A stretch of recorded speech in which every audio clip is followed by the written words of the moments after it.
Hello everyone, ನಾನು ನಿಮ್ಮ ಅಕ್ಷತಾ ಸದಾನಂದ್. ಇವತ್ತು ಖಾರವಾಗಿ ಹಾಗೂ ಹುಳಿಯಾಗಿರುವಂಥ ಮಾವಿನಕಾಯಿ ಚಿತ್ರಾನ್ನ ಮಾಡೋಣ. ಅದಕ್ಕೆ ಏನೇನು ಬೇಕು ನೋಡೋಣ ಬನ್ನಿ. ಒಂದು 2 ಈರುಳ್ಳಿನ ಉದ್ದುದ್ದಕ್ಕಾಗಿ ಕಟ್ ಮಾಡಿ ಇಟ್ಕೊಂಡಿದ್ದೀನಿ. ಒಂದು 3 ಮೆಣಸಿನ್ಕಾಯಿನೂ ಕಟ್ ಮಾಡಿ ಇಟ್ಕೊಂಡಿದ್ದೀನಿ. ಒಂದು ಅರ್ಧ ಮಾವಿನಕಾಯಿನ ಸ್ವಲ್ಪ ತುರಿದ್ಬಿಟ್ಟು ಇಟ್ಕೊಂಡಿದ್ದೀನಿ.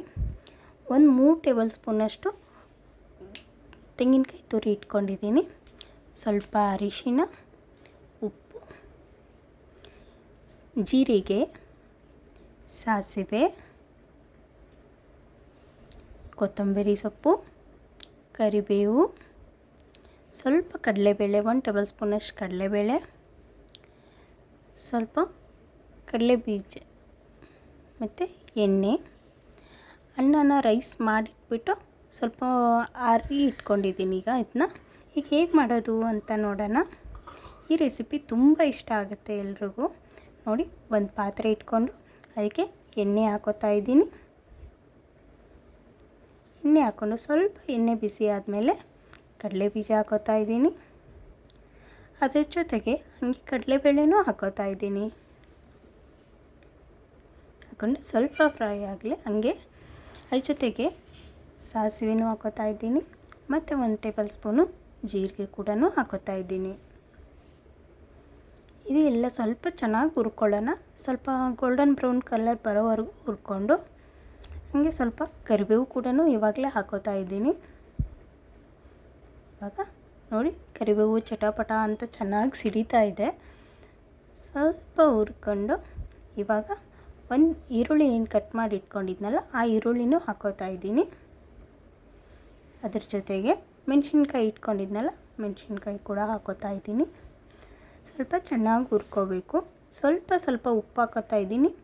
ಅಂದರೆ ಈ ಈರುಳ್ಳಿಯಲ್ಲಿರೋ ನೀರಿನ ಅಂಶ ಹೋಗಿ ಬೇಗ ಬೇಯುತ್ತೆ ಅನ್ನೋ ಕಾರಣಕ್ಕೆ ಸ್ವಲ್ಪ ಉಪ್ಪು ಹಾಕೋತಾ ಇದ್ದೀನಿ. ಈಗ ಇದಕ್ಕೆ ಸ್ವಲ್ಪ ಅರಿಶಿನ ಪುಡಿ ಹಾಕೊತಾ ಇದ್ದೀನಿ. ಹಾಕೊಂಡು ಸ್ವಲ್ಪ ಹುರ್ಕೊಳ್ಳಿ. ನೋಡಿ, ಸ್ವಲ್ಪ ಚೆನ್ನಾಗಿ ಫ್ರೈ ಮಾಡಿಕೊಂಡು ಇವಾಗ ತುರಿದಿಟ್ಟಿದ್ನಲ್ಲ ಆ ಮಾವಿನಕಾಯಿನ ಹಾಕ್ಕೊಂಡಿದ್ದೀನಿ.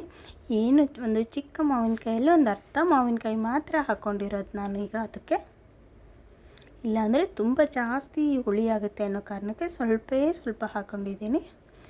ಈಗ ಇದನ್ನ ಚೆನ್ನಾಗಿ ಹುರ್ಕೋಬೇಕು. ಸ್ವಲ್ಪ ಇವಾಗ ರುಚಿಗೆ ಎಷ್ಟು ಬೇಕೋ ಅಷ್ಟು ಉಪ್ಪು ಹಾಕ್ಕೊಳ್ಳಿ.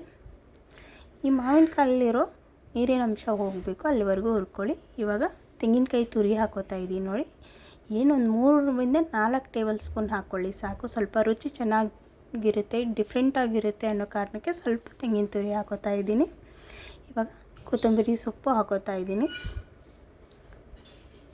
ಸ್ವಲ್ಪ ಒಗ್ಗರಣೆಯಲ್ಲೇ ಬೇಯೋದ್ರಿಂದ ಟೇಸ್ಟ್ ಸ್ವಲ್ಪ ಡಿಫ್ರೆಂಟಾಗಿರುತ್ತೆ ಅನ್ನೋ ಕಾರಣಕ್ಕೆ ಇವಾಗ ಕೊತ್ತಂಬರಿನೂ ಇದರಲ್ಲೇ ಹಾಕೋತಾ ಇದ್ದೀನಿ. ಚೆನ್ನಾಗೂ ಆಗಿದೆ, ಈಗ ಉದ್ರಾಗಿನೂ ಆಗಿದೆ. ಇವಾಗ ನೋಡಿ, ಆರಿಟ್ಕೊಂಡಿರುವಂಥ ರೈಸ್ನೂ ಹಾಕೋತಾ ಇದ್ದೀನಿ. ಈಗ ಇದಕ್ಕೆ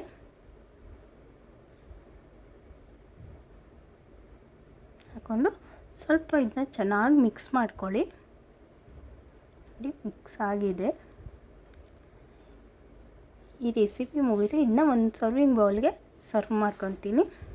ಈ ರೆಸಿಪಿ ನಿಮಗೆ ಇಷ್ಟ ಆಗಿದ್ದರೆ ಲೈಕ್ ಮಾಡಿ, ಶೇರ್ ಮಾಡಿ, ಕಮೆಂಟ್ ಮಾಡಿ. ಹಾಗೆ ಇನ್ನಷ್ಟು ವಿಡಿಯೋಗಳ ಜೊತೆಗೆ ನಾನು ನಿಮ್ಮ ಮುಂದೆ ಬರ್ತಾ ಇದ್ದೀನಿ. ಹೊಸ ರೆಸಿಪಿಗಳನ್ನು ಮಾಡ್ತಾಯಿರ್ತೀನಿ. ಸಬ್ಸ್ಕ್ರೈಬ್ ಮಾಡಿ. ಹಾಗೆ ನನ್ನ ವಿಡಿಯೋ ನೋಡಿದ್ದಕ್ಕೆ ಥ್ಯಾಂಕ್ ಯು.